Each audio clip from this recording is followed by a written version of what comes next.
Eu te agradeço, Deus, por se lembrar de mim e pelo teu favor. E o que me faz crescer, eu vivo pela fé e não vacilo. Eu não paro e não desisto. Eu sou de Deus, eu sou de Cristo.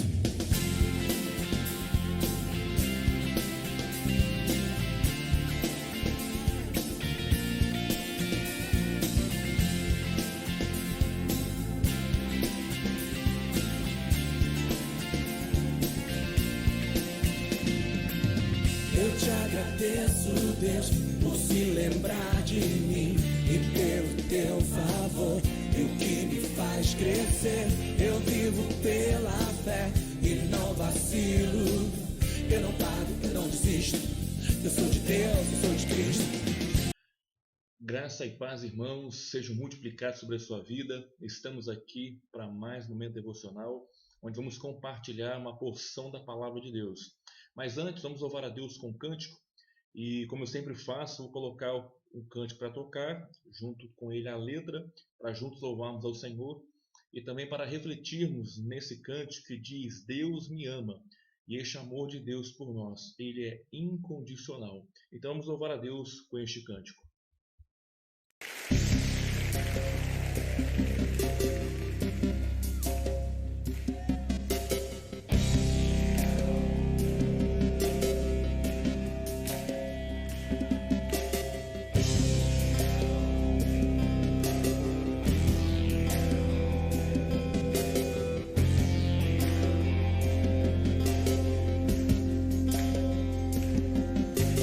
Mesmo sendo assim,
Bem, eu queria agora compartilhar com você uma porção da palavra de Deus e a partir de hoje nós vamos trazer meditações aqui neste momento devocional baseadas na primeira e segunda carta de Paulo aos Tessalonicenses. Temos nossas irmãs da SAF aí estudando essas duas cartas, aí juntamente com elas, então vamos aproveitar, né? E também estudar essas duas cartas de Paulo aos Tessalonicenses. E para começar hoje, vamos estudar aqui e ler primeiramente 1 Tessalonicenses capítulo 1, versículo 1. Diz assim a palavra de Deus: Paulo, Silvano e Timóteo, a igreja dos Tessalonicenses em Deus Pai e no Senhor Jesus Cristo, graça e paz a vós outros. Irmãos, eu vou trazer hoje para os irmãos uma parte introdutória dessa carta de Paulo, essas cartas de Paulo aos Tessalonicenses, né? Embora na ordem dos livros da Bíblia, 1 Tessalonicenses não seja uma das primeiras cartas, mas na ordem cronológica, ela foi uma das primeiras cartas a serem escritas pelo apóstolo Paulo. Na ordem cronológica, a primeira carta é Gálatas, e depois então vem 1 Tessalonicenses, 2 Tessalonicenses e assim por diante, né? 1 Coríntios, 2 Coríntios, Romanos, Efésios e assim vai. Mas na ordem bíblica temos lá Romanos, 1 e 2 Coríntios, né? Gálatas, Efésios, Filipenses e assim por diante. Então essa carta foi escrita pelo apóstolo Paulo, a segunda carta escrita por ele, à igreja em Tessalônica. Igreja essa que o próprio apóstolo Paulo plantou, né? Recuando um pouquinho na história, no tempo bíblico aqui, quando o concílio em Jerusalém dá a resposta com relação à questão, né, dos gentios, e então envia a decisão deles para a igreja em Antioquia, passado um tempo, Paulo resolve visitar as igrejas por onde ele tinha passado. E então ele pega Barnabé para poder fazer essa segunda viagem missionária dele, né? E então há uma desavença ali entre Paulo e Barnabé, conhecemos muito bem essa história, porque Barnabé queria levar João Marcos com ele, só que Paulo não queria, porque João Marcos tinha abandonado, né, na primeira viagem missionária. E então Paulo não queria levá-lo. E a desavença foi tal, diz a palavra de Deus, que Barnabé pegou João Marcos, partiu para um lado, e Paulo então pegou Silas e foi para outro lado. E a palavra de Deus diz, em Atos capítulo 16, que quando Paulo chegou a Derbe e a Listra, lá encontrou um jovem chamado Timóteo, outro servo de Deus muito conhecido por nós. Inclusive, Paulo escreve duas cartas a esse jovem pastor Timóteo, né? A palavra de Deus diz em Atos 16:1 que havia ali, né, um discípulo chamado Timóteo, filho de uma judia crente, a mãe dele era judia e o pai era grego. Dele também davam bom testemunho os irmãos em Listra e Icônio. Quis Paulo que ele fosse na sua companhia. Então Timóteo, né, passa a acompanhar Paulo e Silas nessa segunda viagem missionária. Dali, o apóstolo Paulo parte para Troade. E lá em Troade, mais uma pessoa muito conhecida se junta a Paulo, Silas e Timóteo, que é Lucas, o médico Lucas, que escreve esse livro de Atos Apóstolos, e também escreve o evangelho que leva o seu nome, Lucas, né, o evangelho de Lucas. Então Lucas passa a integrar, né, essa comitiva, por assim dizer, missionária, nessa segunda viagem missionária do apóstolo Paulo. Irmãos, Paulo então dali ele parte para Filipos, né? Aqueles irmãos partem para Filipos. Filipos, uma outra cidade muito conhecida por nós. Lá eles encontram um lugar de oração perto do rio e ali conhecem Lídia, vendedora de púrpura, que o Espírito Santo abriu o seu coração, né, para atender às coisas que Paulo dizia. Ela creu em Jesus como seu Senhor, como seu Salvador. E os irmãos iam ali aquele local de oração por vários dias, e por vários dias, diz o texto bíblico, que uma jovem adivinhadora que dava grandes lucros aos seus senhores, vinha atrás de Paulo e Silas, né, atrás daqueles irmãos, e dizia, né, estes homens são servos do Deus Altíssimo, e vos anunciam o caminho da salvação. Isso repetia por muitos dias. Então Paulo, já indignado, voltando-se para aquela mulher, disse, em nome de Jesus Cristo, eu te mando, retira-te dela. E ele, na mesma hora, saiu. Aquele espírito adivinhador saiu daquela mulher, daquela jovem, né? O que aconteceu foi que os homens daquela cidade, que ganhavam, né, grandes lucros com as adivinhações daquela jovem, ficaram furiosos, pegaram Paulo e Silas, os arrastaram, mandaram açoitá-los e mandaram prendê-los. Uma outra história se desencadeia aí, né, que nós conhecemos também muito bem. Quando Paulo e Silas estão na prisão, por volta da meia-noite, eles cantavam louvores a Deus.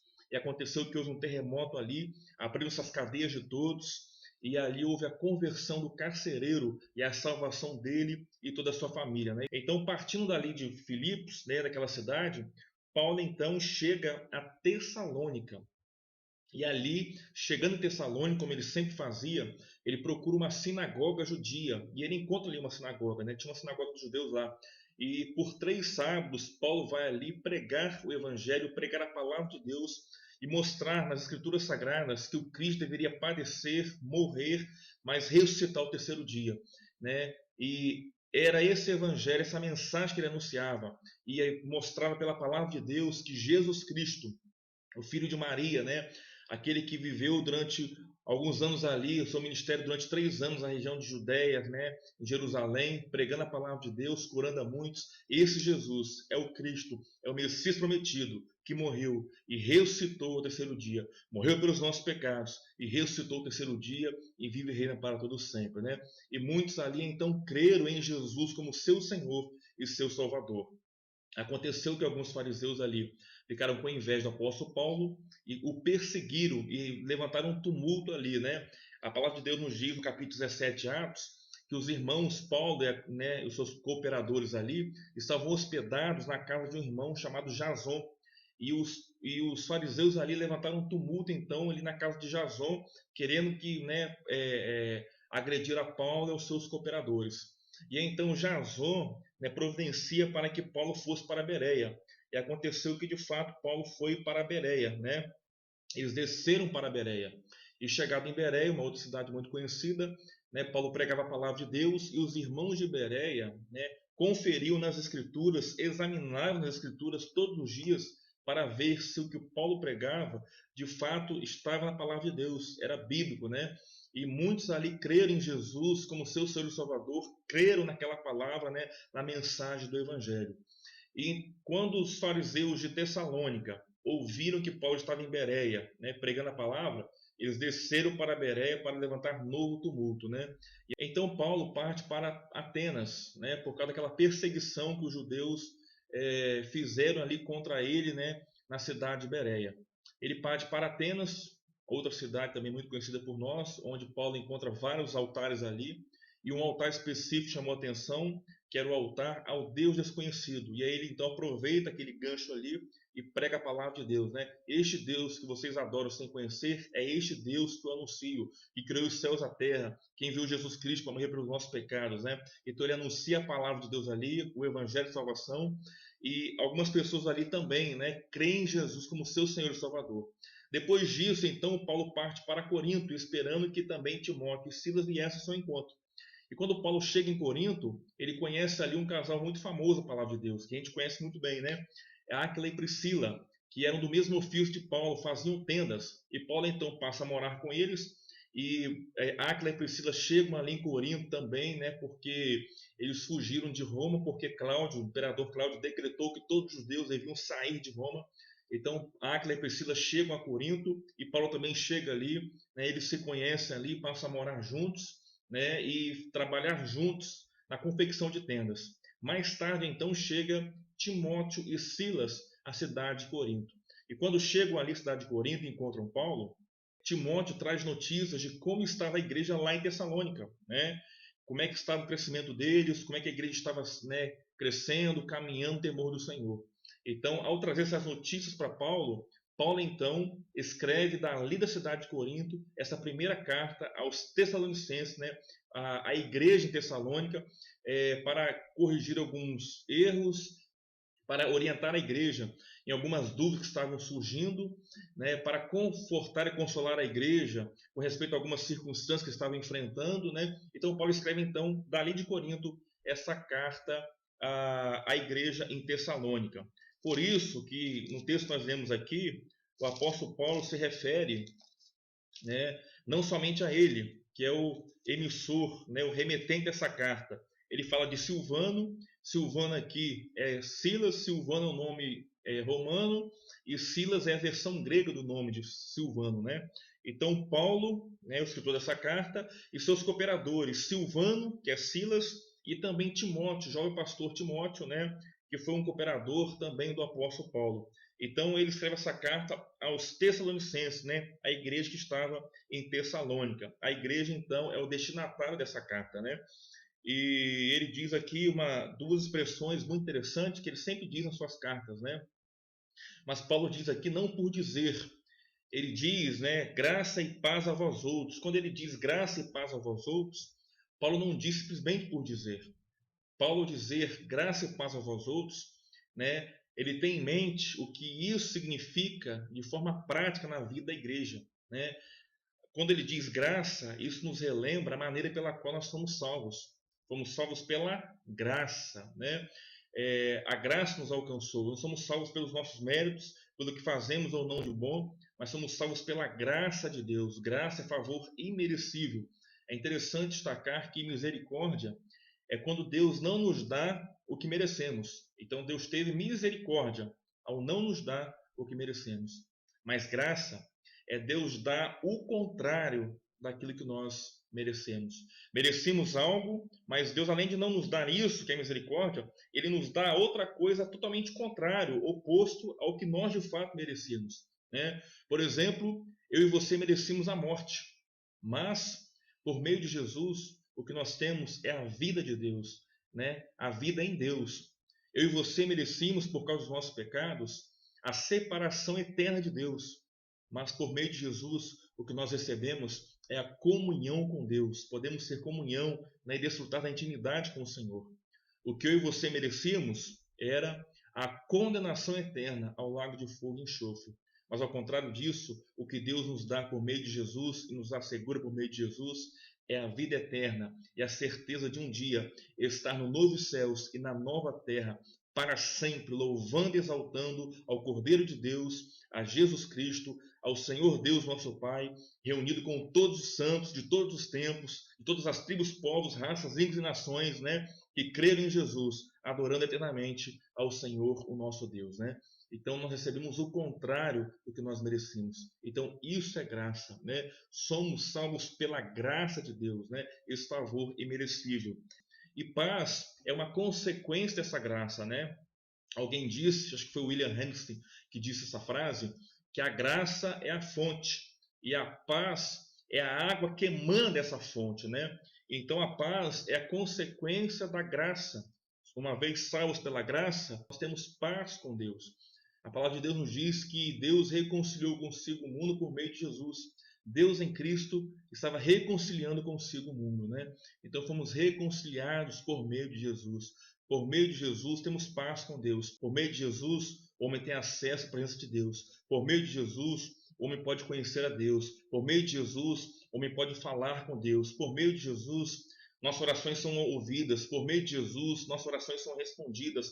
Por meio de Jesus, adoramos a Deus. Por meio de Jesus, somos abençoados com toda sorte de bênçãos espirituais por meio de Jesus Cristo. Então, quando Paulo diz graça e paz, ele quer trazer à memória, né, que somos salvos pela graça. Lembrando a nós que, e a você e a mim, que ninguém vai para o céu por seus méritos, né, pela aquela questão do crédito e débito, né, pelo que eu faço de bom ou que eu faço de ruim. Não. Nós somos salvos pela graça. A palavra de Deus diz, pela graça sois salvos mediante a fé. E isso não vem de vós, é dom de Deus, não de obras, para que ninguém se glorie, né? E para nós recebermos salvação, é preciso tão somente crer em Jesus como Senhor e Salvador. E crendo em Jesus, recebemos gratuitamente a salvação, né, que Ele conquistou na cruz do Calvário por nós. E recebemos a reconciliação com Deus. E temos paz com Deus. E podemos desfrutar de uma vida de comunhão com Deus. E que nós, queridos, possamos de fato desfrutar de todas essas bênçãos conquistadas por Jesus e garantidas por Jesus na cruz do Calvário para cada um de nós que cremos em nome de Jesus, que cremos em Jesus como Senhor e Salvador, que desfrutemos, né, de fato uma comunhão íntima com o Senhor Jesus Cristo, com Deus, adorando a Deus, exaltando a Deus e conhecendo a Deus, que possamos a cada dia crescer espiritualmente, né, em comunhão e intimidade com Deus a cada dia. Que Deus possa nos abençoar, que Deus possa nos fortalecer a cada dia, em nome de Jesus. Amém.